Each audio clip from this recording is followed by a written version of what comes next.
Assalomu alaykum. Meni ismim Sarvnoz. Yoshim 34 ta. Erga teganman. Erim ko'p ichadi, ichib uraverardi. Uyimizda halovat yo'q edi. Oxiri erimdan ko'nglim qolib ketdi. Qaynatam va qaynonam bilan yashardik. Oxiri erim Rossiyaga ishlagani ketdi. Bolalarimni o'zim ishlab boqardim. Erim pul tashlamasdi. Erimni ukasi menga mehribon edi. O'ylanmagan, bo'ydoq edi qayni ukam. Erim bir marta ham telefon qilmasdi. Yaxshi o'tiribsanmi, bolamiz yaxshimi demasdi. Ko'nglim sovib ketgandi erimdan. Lekin erimni ukasi shunchalar shirin so'z edi, ta'riflashga til ojiz. Hamma ishlarimga qarashib ketaverardi, o'g'il bola bo'lsa ham. Oxiri erimni ukasini yoqtirib qoldim. U ham meni yaxshi ko'rib qo'ygandi. Yaqqol nigohlaridan bilib turardim. Kunlarning birida qayni ukam "Kelinayi, zerikmayapsizmi?" deb namyoq tashladi. O'zimga ham u gap yoqib ketdi. Chunki ko'rmaganimga 1 yil bo'lgandi. Axir erimdan darak yo'q edi.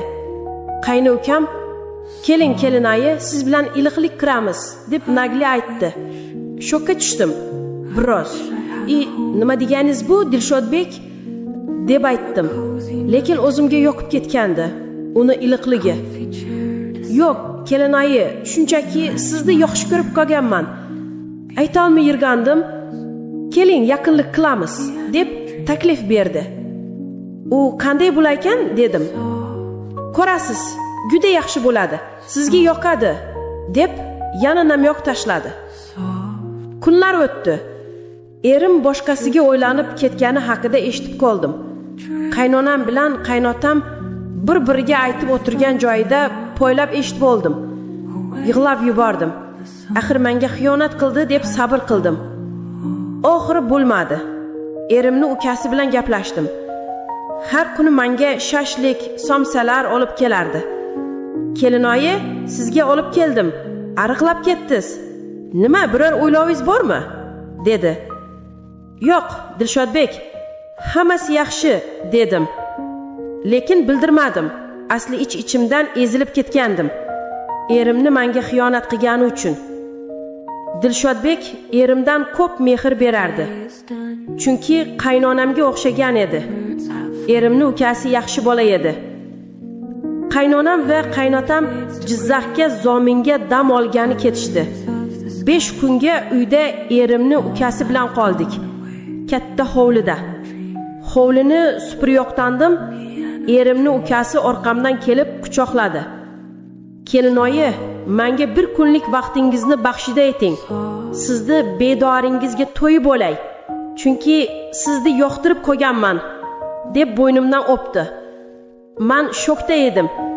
Lekin o'zimga ham juda yoqib ketdi. Chunki 1 yil erkak ko'rmadim.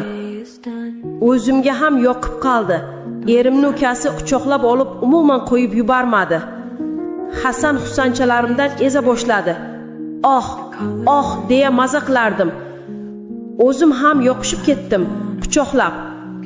Ko'tarib oldida xonaga olib kirib ketdi. Spalniga yotqizdi. Nima qilyapsiz Dilshodbek?" degandim. "Hozir ko'rasiz kelinoyi" deb ustidagi kiyimlarini yechdi. Bitta tursida qoldi. Menga yopishib ketdi. O'zim ham qarshilik qilmadim. Juda xohlab turgandim. Rossa ustimga chiqib, Hasan Husanchalarimni eza boshladi. Oh deya maza qilardim. Sekin meni yechindirdi. Yechindim. Sirazi pastga qarab tushib ketdi. Ikkita oyog'imni ochib, pomidordan yalay boshladi. Maza qildim.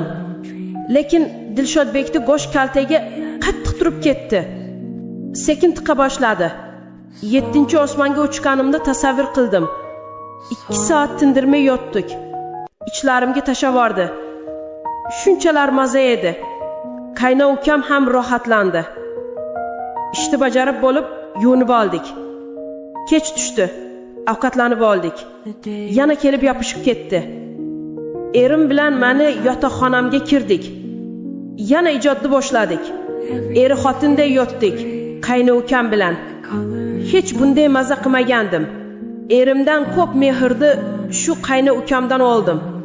O'rganib qoldim. Qaynonam, qaynotam keldilar dam olishdan. Hech narsa ko'rmaganda yurardim. Men ham, qayna ukam ham. Yarim kechalari xohlab qolsam, tashqariga bir chiqardim. Qayna ukam sezardi.